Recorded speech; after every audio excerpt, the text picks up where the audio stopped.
அருமையான பேராயர் எஸ்ரா சகுனம் இறந்ததை நினைத்தும் பொழுது நாங்கள் அனைவரும் அதிர்ச்சிக்குள்ளானோம். அந்த தேவதாசனுக்காக எங்களுடைய எஸ்பிசி சினாட் ஆஃப் பெண்டிகாஸ்டல் சபைகளும் என்னுடைய எப்ரோன் மினிஸ்ட்ரியும் சபைகளுக்கு ஒரு பேராயராக இருந்தார்.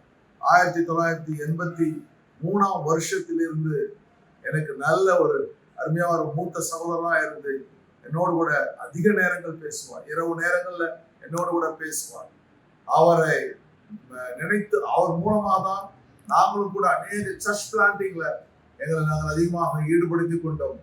இந்த ஈசி சபைகளுடைய அத்தனை பேராயர்களையும் போதகர்களுக்காகவும் அவருடைய குடும்பத்திற்காகவும் அவருடைய ஊழியர்களுக்காகவும் தேவனை நான் பிரார்த்திக்கின்றேன். கர்த்தர் இன்னும் உங்களுடைய எல்லைகளை பெரிதாக்க வல்லமை உள்ளவராக இருக்கின்றார். வேதாகமத்திலே வாசிக்கும் பொழுது யாக்கோபு மரிக்கும் பொழுது தன் 12 பிள்ளைகளுக்கும் தரிசனங்களை சொல்லி அவன் மரித்து போனான். பிறகு அந்த தரிசனத்தின் மூலமாக அந்த குடும்பம் பிறகு கோத்திரமாய் மாறி கோத்திரத்திலிருந்து ராஜாக்கள் எழுப்பினார்கள்.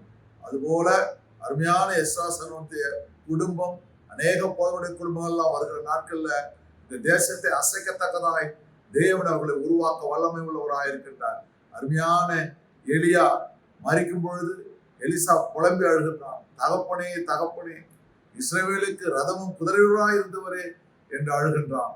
அதுபோல இப்பொழுது தேசமே உலக தலைவர்கள் அத்தனை பேரும் நம்முடைய இந்தியாவிற்கு அத்தனை தலைவர்களும் அருமையான பேராயர் மிகவும் நெருக்கமானவர். அப்போ எல்லாரும் அவரை தகப்பனை போல அதிகமாக நேசித்தவர்கள். அப்படிதான் நாங்கள் எல்லாம் புலம்புகின்றோம். அதுபோல அருமையான பவுல் தன்னுடைய அருமையான தீமோத்தேயுக்கு சொல்லும்போது ஒரு அருமையான ஒரு நல்ல ஒரு ஸ்பிரிச்சுவல் சொன்னான்.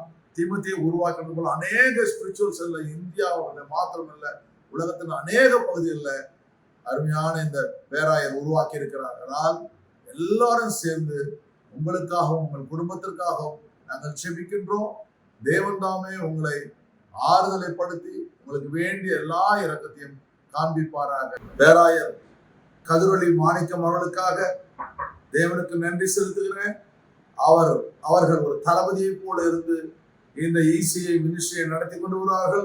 அவருக்கு வேண்டிய பலத்தையும் சுகத்தையும் ஆரோக்கியத்தையும் தேவனுடைய அபிஷேகத்தையும் கொடுத்து தேவன் இந்திய தேசத்துல மாத்திரம் உலகெங்கிலும் அவரை வழிநடத்துவாராக. ஆமென்.